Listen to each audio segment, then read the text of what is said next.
हर 5 साल में एक नई सरकार आती है, लोगों को रोजगार के सपने दिखाती है और चली जाती है। लेकिन सवाल यह है कि इस बेरोजगारी का असली जिम्मेदार कौन है, सरकार या जनता?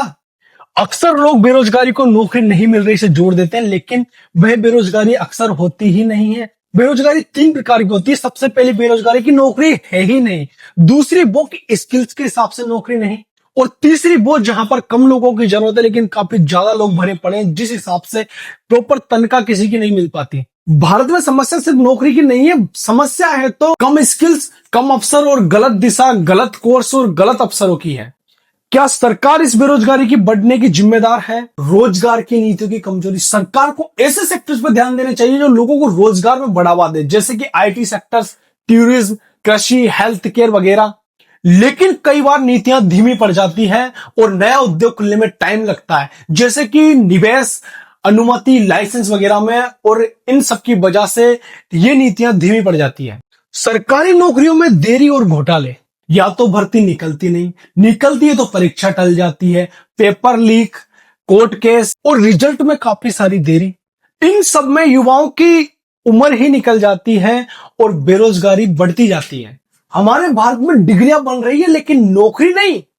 इंजीनियरिंग कॉलेज खोल दिए, एमबीए कॉलेज खोल दिए, लेकिन रोजगार कहां? सबसे पहले सरकार को जो शिक्षा है हमारी, उसको उद्योगों के हिसाब से बदलना चाहिए था, लेकिन इस मामले में सरकार ने काफी देरी कर दी है। हर साल लाखों युवा जॉब मार्केट में आते हैं, लेकिन रोजगार उतनी तेजी से नहीं बढ़ पाते हैं, और इस मामले में सरकार चाहकर भी लोगों को रोजगार नहीं दे पाती। करोड़ों नौकरियां प्राइवेट सेक्टर में है, जहां पर वेतन इतना कम होता है कि लोग सिलेक्शन होने के बाद भी ज्वाइन नहीं करना चाहते।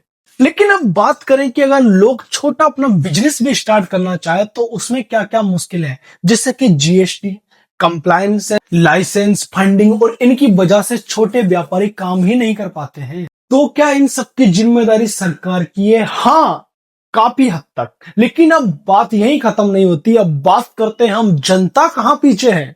बेरोजगारी का पूरा दोष सरकार पर डालना आसान है, लेकिन सच ये है कि इसके कहीं ना कहीं जनता यानी कि हम भी जिम्मेदार हैं। भारत में लाखों युवा सिर्फ सरकारी नौकरी चाहते हैं। प्राइवेट नौकरी मतलब कम मान सम्मान, लेकिन नौकरियां तो सीमित है ना, लाखों नौकरियां और करोड़ों उम्मीदवार। इस माइंडसेट की वजह से भी काफी भारत में बेरोजगारी बढ़ रही है।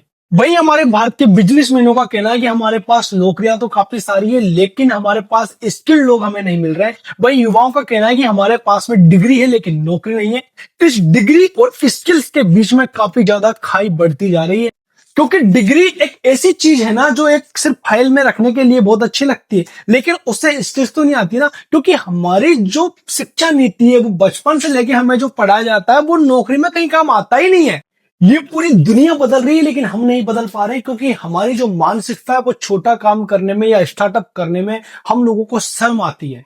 लेकिन कोई भी काम छोटा नहीं होता, ये सिर्फ मानसिकता की समस्या है। युवा अपने 5 साल प्रतियोगी परीक्षा में बिता देंगे, लेकिन 5 महीने भी अपना खुद का बिजनेस स्टार्टअप करने में ध्यान नहीं देंगे। Social media. आजकल का युवा 8 घंटे फोन पर, 2 घंटे मनोरंजन पर बिता देगा, लेकिन गलती से भी 20 मिनट किसी नई स्किल को सीखने में नहीं लगाएगा। ये भी बेरोजगारी का सबसे बड़ा कारण है। हमारे भारत की शिक्षा नीति भी इस संकट की बहुत बड़ी वजह है, क्योंकि डिग्री है, ज्ञान नहीं, कौशल नहीं, व्यवसाय का कोई अनुभव नहीं। पुराने कोर्स, पुरानी किताबें, दुनिया कहां पहुंच गई है और हम आज भी 20-25 साल पुराने सिलेबस कोर्स को ही पढ़ते जा रहे हैं। करियर गाइडेंस का अभाव। भारत में 90% से ज्यादा लोग अपना फ्यूचर समझे बिना ही कोई भी कोर्स को चुन लेते हैं। अगर किसी ने बीए की हुई है तो भाई मैं भी बीए करूंगा। नाम सुना एमबीए, लोगों ने एमबीए कर लिया। भाई उसमें आपका फ्यूचर है कहां पर? आपने बस किसी और को देखकर ही डिग्रियां चुन ली, कहीं भी एक बार ये नहीं सोचा कि मेरा भविष्य किस चीज में है। बेरोजगारी का एक सबसे बड़ा कारण हमारा प्राइवेट सेक्टर भी है। कम वेतन, लंबा काम और कोई सुरक्षा नहीं। ऐसे माहौल में युवा नौकरी करने से काफी ज्यादा कतराते हैं। अब हम बात करते हैं कि बेरोजगारी के हमारे समाज पर क्या क्या प्रभाव पड़ते हैं। तनाव, आर्थिक संकट, मानसिक संतुलन और युवा की मानसिक थकान। यह सिर्फ आर्थिक समस्या नहीं बल्कि सामाजिक और राष्ट्रीय समस्या बन चुकी है। अब हम बात करते हैं कि इस पर सरकार को क्या क्या करना चाहिए। भर्ती की प्रक्रिया तेज करें, उद्योग की नीतियों को सुधारें, शिक्षा को स्किल ओरिएंटेड बनाएं, प्राइवेट सेक्टरों के वेतन को सुधारें और शहरों की तरह गांवों में भी रोजगार केंद्र खोले जाएं। अब हम बात करेंगे कि जनता को क्या करना चाहिए। सिर्फ सरकारी नौकरी के पीछे ना भागे, आधुनिक स्किल्स को अपनाएं, इस डिजिटल दुनिया को अपनाएं, छोटे छोटे कामों से शुरुआत करें और समय को बर्बाद करने वाली चीजों से बिल्कुल दूर हो जाए, जैसे सोशल मीडिया और मोबाइल। तो सारा निष्कर्ष ये निकलता है कि इस बेरोजगारी के जिम्मेदार सरकार और जनता दोनों हैं। एक तरफ सरकार की नीतियां तो दूसरी तरफ जनता की मानसिकता। सिस्टम कमजोर, शिक्षा कमजोर, तो हम सभी कहीं ना कहीं इस समस्या का हिस्सा हैं। लेकिन अच्छी खबर यह है कि अगर हम सब मिलकर चलें तो इस समस्या को खत्म किया जा सकता है। युवाओं को नई दिशा, सरकार को नई नीतियां और देश को नई सोच अपनानी होगी, क्योंकि देश तभी आगे बढ़ेगा जब इसका युवा आगे बढ़ेगा।